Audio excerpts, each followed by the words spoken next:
Bien-aimés de Dieu, merci d'être avec nous. Aujourd'hui, nous parlerons d'une notion bien connue de tous, le pardon.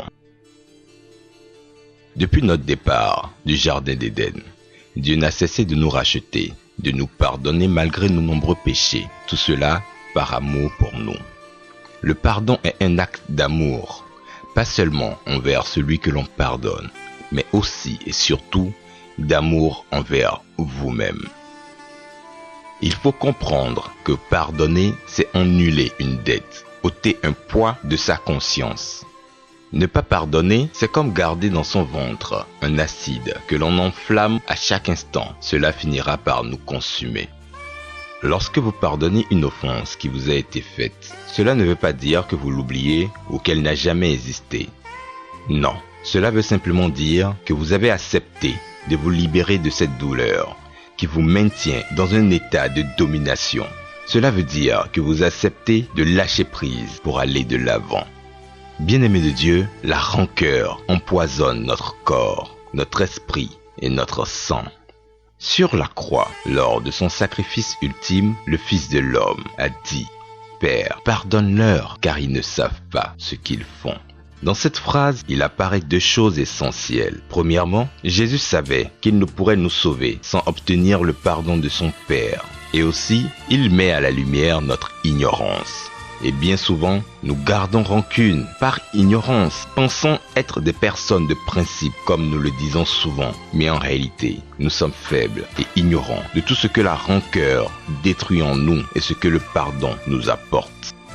Pour Jésus, pardonner a une telle importance que lorsqu'il nous apprend à prier notre Père, il dit dans Luc 11, verset 4, « Pardonne-nous nos péchés, car nous-mêmes aussi nous pardonnons à ceux qui nous doivent. » Comment réciter perpétuellement ces paroles et garder rancune? Bien-aimés de Dieu, nous devons savoir, nous devons comprendre que le pardon n'est pas un acte de faiblesse. Il ne s'agit pas de banaliser le préjudice subi, ni d'agir comme si rien ne s'était passé. Non. Et pour exemple, dans la Bible, lorsque nous prenons le roi David, Dieu lui a bien pardonné ses péchés, mais ne lui a pas épargné les conséquences de ses actes. Car celui qui commet une faute dans l'espoir de se faire pardonner doit savoir que même si l'on lui pardonne, il pourrait y avoir des conséquences.